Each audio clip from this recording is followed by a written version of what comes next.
అందరికీ నమస్కారం అండి. కిన్నెరసాని ఛానల్కు అందరికీ స్వాగతం. జేమ్స్ కెమెరూన్ దర్శకత్వంలో తెరకెక్కిన Avatar 3 fire and ash cinema విశ్లేషణ ఏమిటో ఈ వీడియోలో చూద్దాం. 2009లో వచ్చిన అవతార్ సినిమాలో హీరోయిన్కు ఒక లక్ష్యం ఉంటుంది. భూమి మీద నుంచి వచ్చిన మనుషుల నుండి ఎలాగైనా సరే పండోరా గ్రహాన్ని కాపాడాలి, పండోరా గ్రహంలో ఉన్న ప్రకృతిని కాపాడాలి అనేదే వారి లక్ష్యం. కానీ అవతార్ 2 and 3లో మనకు ఈ లక్ష్యం ఎక్కడ కనిపించదనమాట. హీరో కానీ హీరోయిన్ దగ్గర కానీ ఆ లక్ష్యం కనిపించదు. తమ కుటుంబాన్ని ఎలా కాపాడుకోవాలి అని మాత్రమే చూస్తున్నట్లుగా మనకు అనిపిస్తుంది.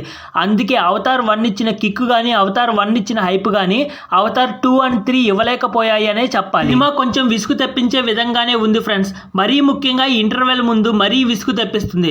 మీరు గనుక జేమ్స్ కెమెరూన్ అభిమానులు అయితే అవతార్ 1 మరియు అవతార్ 2 సినిమాలు మీకు బాగా నచ్చినట్లయితే ఈ సినిమా ఖచ్చితంగా ఒకసారి చూడొచ్చు.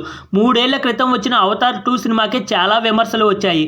ఒక పక్క భూమి మీద నుంచి వచ్చిన మనుషులు పండోరా గ్రహాన్ని నాశనం చేస్తుంటే హీరో జాక్ మాత్రం తన కుటుంబంతో కలిసి సముద్ర తీరంలో సేద తీరడానికి వెళ్ళాడు అని విమర్శలు వచ్చాయి.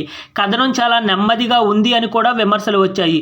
ఇంచుమించు ఇవే విమర్శలు ఈ ఫైర్ అండ్ యాష్ సినిమాకు కూడా వస్తున్నాయని చెప్పాలి.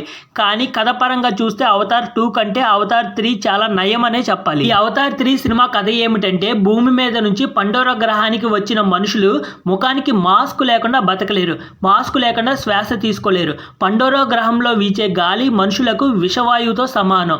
ఈ విషయాలన్నీ అవతార్ 1 and 2 చూసిన వారికి బాగా తెలుస్తుంది.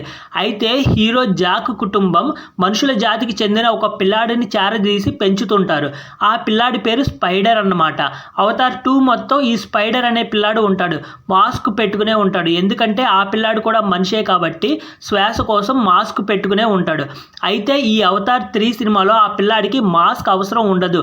అతనికి పండోరా గ్రహంలో నివసించే మిగిలిన ప్రజలు లాగానే శ్వాస తీసుకునే శక్తి వస్తుంది. ఆ శక్తి ఎలా వచ్చింది అనేది సినిమాలోనే చూడాలి. అయితే భూమి మీద నుంచి వచ్చిన మనుషులకు ఈ విషయం తెలిసిపోతుందన్నమాట. ఆ పిల్లాడికి మాస్క్ అవసరం లేదు అని. ఆ పిల్లాడిని ఎలాగైనా సరే బంధించి ఆ శక్తి ఏమిటో తెలుసుకోవాలని ప్రయత్నిస్తారు. వాళ్ళ ప్రయత్నం ఫలించిందా లేదా, హీరో జాక్ వాళ్ళని ఎలా అడ్డుకున్నాడు అనేదే సినిమా కథ. అవతార్ 2తో పోలిస్తే ఇది చాలా మంచి కథే. కానీ అసలు కథలోకి ప్రవేశించడానికి దర్శకుడు చాలా సమయం తీసుకున్నాడు. అందుకే ఫస్ట్ హాఫ్ చాలా బోరింగ్గా సాగింది. ఇంటర్వెల్ తర్వాత ఒక అరగంట సేపు సినిమా చాలా బాగుంది. మంచి ఎమోషన్తో ఉందన్నమాట అరగంట. ఇంటర్వెల్ తర్వాత హీరో జాక్ని ఆ స్పైడర్ అనే పిల్లాడిని భూమి మీద నుంచి వచ్చిన ఆర్మీ బంధించి తీసుకుని వెళ్ళిపోతారు.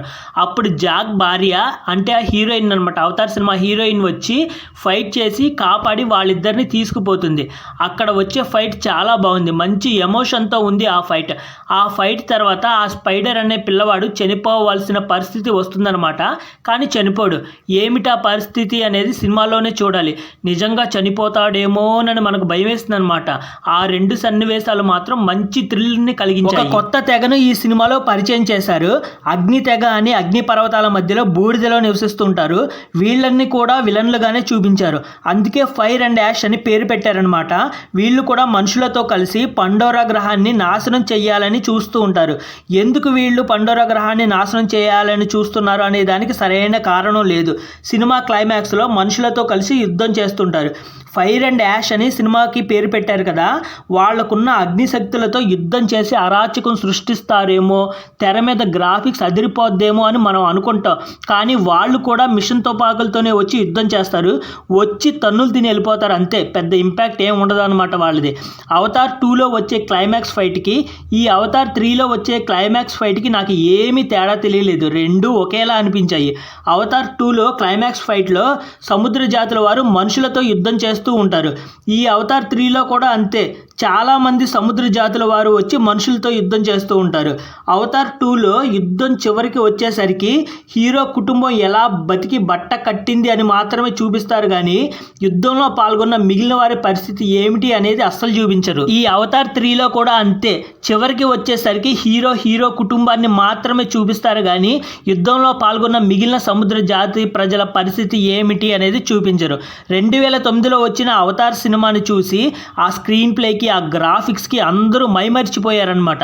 ఈ సినిమాలో గ్రాఫిక్స్ బాగోలేదని నేను చెప్పను, కానీ అంతలా మైమర్చిపోయేలా ఏమీ లేదనే చెప్పాలి ఈ సినిమాలో. ఓకే ఫ్రెండ్స్, అవతార్ 3 గురించి ఇది నా సమీక్ష. మీ అభిప్రాయాలు ఏమిటో కామెంట్స్ ద్వారా తెలియచేయండి. నా విశ్లేషణ నచ్చినట్లయితే వీడియోని లైక్ చేయండి, షేర్ చేయండి. కిన్నెర సాని ఛానల్ను సబ్స్క్రైబ్ చేయడం మర్చిపోకండి. ధన్యవాదాలు. Thank you.